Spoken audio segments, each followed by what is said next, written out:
প্রিয় দেশবাসী, আমাদের চারপাশে সমস্যার শেষ নেই, তবে সমস্যার পাশাপাশি সম্ভাবনাও কিন্তু কম নয়।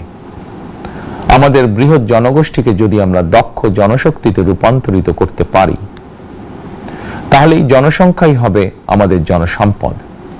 আমরা নিজেদেরকে দক্ষ করে গড়ে তুলতে পারলে শুধু বাংলাদেশই নয়, বিশ্ব বাজারও আমাদের জন্য উন্মুক্ত। তথ্য প্রযুক্তির সিঁড়ি বেয়ে বিশ্ব এখন কৃত্রিম বুদ্ধিমত্তার যুগে প্রবেশ করেছে।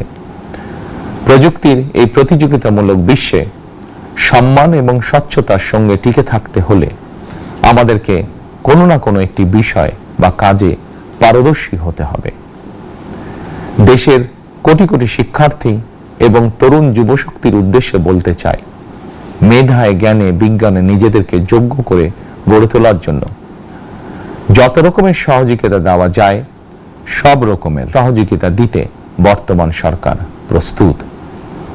কর্মসংস্থান এবং কর্ম পরিবেশ নিশ্চিত করার সুনির্দিষ্ট অঙ্গীকার নিয়ে বর্তমান সরকার যাত্রা শুরু করেছে।